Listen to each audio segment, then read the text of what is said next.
warahmatullahi wabarakatuh. Halo anak-anak, bagaimana kabarnya hari ini?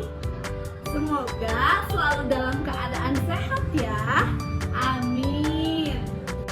Baiklah anak-anak, kali ini kita akan belajar tentang mari mengaji dan mengkaji Quran Surat Al-Hujurat ayat 13 dan hadis tentang keragaman. Sebelum memulai pembelajaran, marilah kita sama-sama membaca doa. Bismillahirrahmanirrahim. Raditu billahi robba wa bil islami dina wa bi muhammadin nabiyya wa rasula. Rabbi zidni ilman warzuqni fahman. Amin. Semoga kita mendapatkan ilmu yang bermanfaat dan berkah. Adapun tujuan pembelajaran kali ini, yang pertama, kalian mampu membaca Al-Quran Surat Al-Hujurat ayat 13 sesuai dengan kaidah tajwid yang benar. Yang kedua, kalian mampu membaca Quran Surat Al-Hujurat ayat 13 sesuai dengan makharijul huruf yang tepat. Yang ketiga, kalian mampu membaca Quran Surat Al-Hujurat ayat 13 dengan fashohah yang tepat. Yang keempat, kalian mampu membaca Quran Surat Al-Hujurat ayat 13 dengan lancar dan menjelaskan pesan pokok Quran Surat Al-Hujurat ayat 13 dengan baik. Kita amati gambar berikut. Nah, di gambar ini ada anak-anak yang sedang asyik belajar Al-Quran. Apakah kalian juga belajar Al-Quran seperti mereka? Bagaimana kalian belajar Al-Quran di rumah? Ayo kemukakan ya pada teman-teman kalian. Rasulullah Shallallahu Alaihi Wasallam bersabda, "Ma qara'a harfan min kitabillahi falahu bihi hasanah, wal hasanatu bi'asyri amthaliha.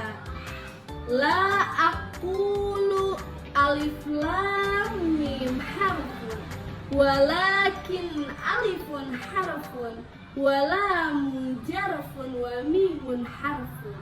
Yang artinya, siapa saja yang membaca satu huruf dari kitabullah Al-Quran, maka dia akan mendapat satu kebaikan. Sedangkan satu kebaikan dilipatkan kepada 10 semisalnya. Aku tidak mengatakan alif lam mim satu huruf, akan tetapi alif satu huruf, lam satu huruf, dan mim satu huruf. Jadi anak-anak, membaca Al-Quran itu hukumnya wajib. Barang siapa yang membaca Al-Quran satu huruf saja akan dilipat gandakan kepada 10 kebaikan. Sekarang perhatikan dan dengarkan ya. Ibu akan membacakan Al-Quran Surat Al-Hujurat ayat 13. A'udzu billahi minasyaitonir rajim. Bismillahirrahmanirrahim. Ya ayyuhan nasu inna khalaqnakum min dzakarin wa untha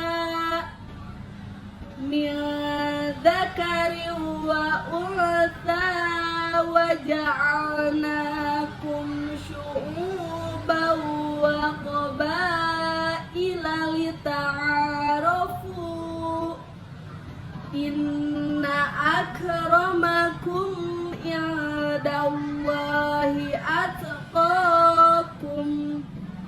Innallaha alimun khabir. khabir. Nah, ketika kita membaca Al-Quran, kita harus memperhatikan makharijul huruf dan hukum bacaannya. Di sini ibu sudah menandai dengan beberapa warna.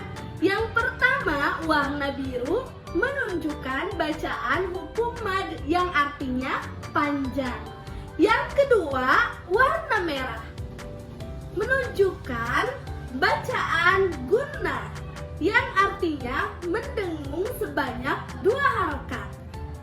Yang ketiga, warna hijau menunjukkan hukum bacaan qalqalah, yaitu memantul. Ibu akan membacakan penggalan ayat ini. Kemudian kalian ulangi ya. Ya ayyuhan nasu inna khalaqnakum min dzakarin wa untha wa ja'alnakum syu'uban wa qabaila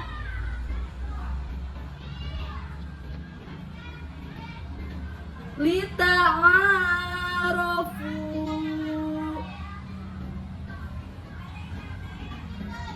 inna akramakum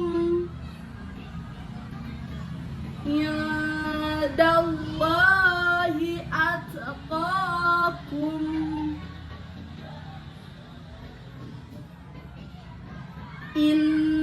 innallaha alimun khabir. Nah, dari penggalan ayat ini terlihat kan ada beberapa warna yang ditandai. Contohnya ini, an-nasu itu berwarna merah menunjukkan hukum bacaan gunnah, mendengung dan 2 harokat. Masih gunnah, inna itu berwarna merah ya. Khalaqnakum, khalaq.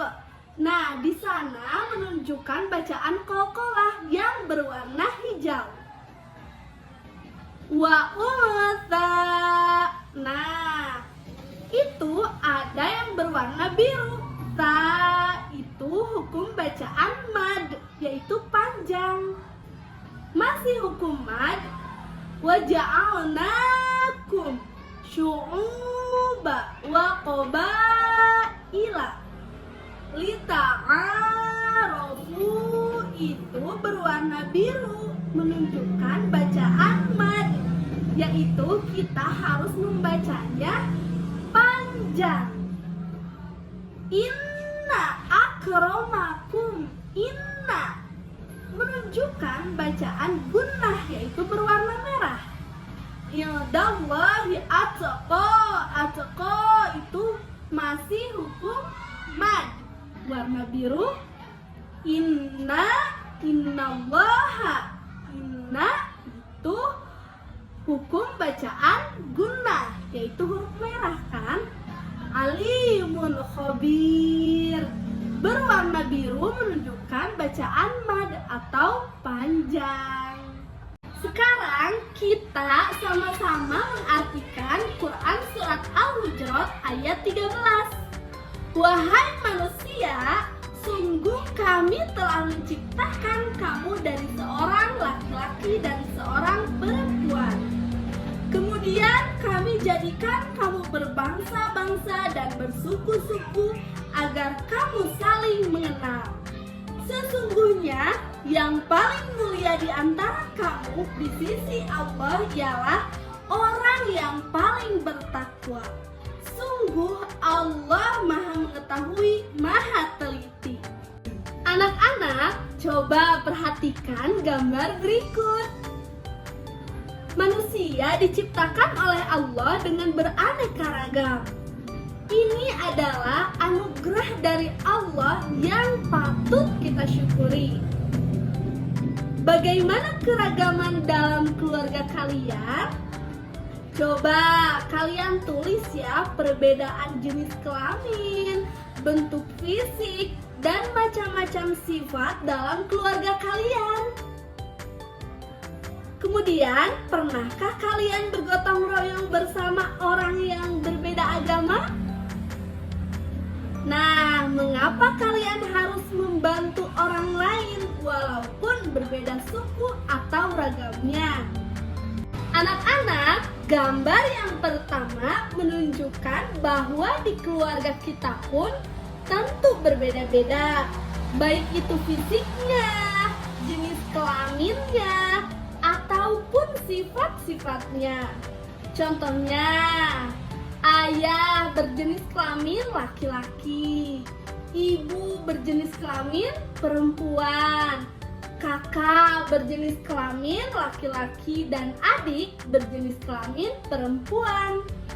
Bentuk fisiknya pun berbeda, mulai dari rambut, jenis kulit, tinggi badan, itu pun berbeda meskipun dalam satu keluarga.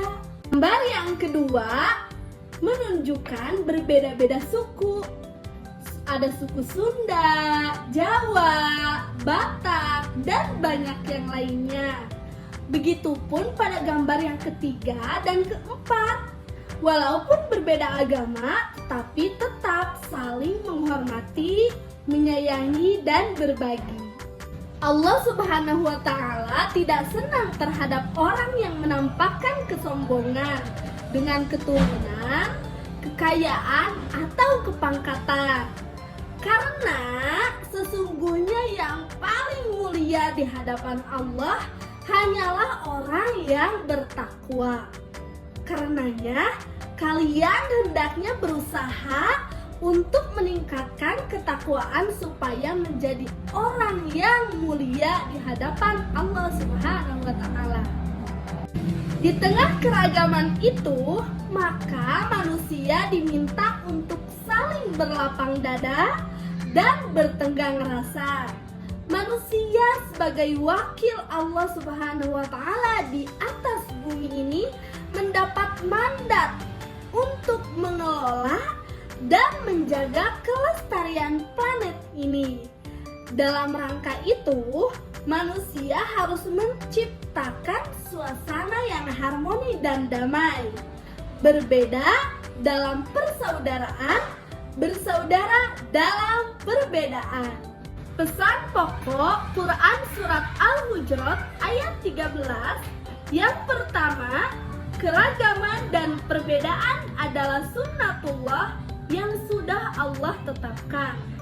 Yang kedua, Allah menciptakan manusia dengan jenis kelamin, suku, dan bangsa yang berbeda. Yang ketiga, manusia di hadapan Allah sama kedudukannya, kecuali orang yang bertakwa.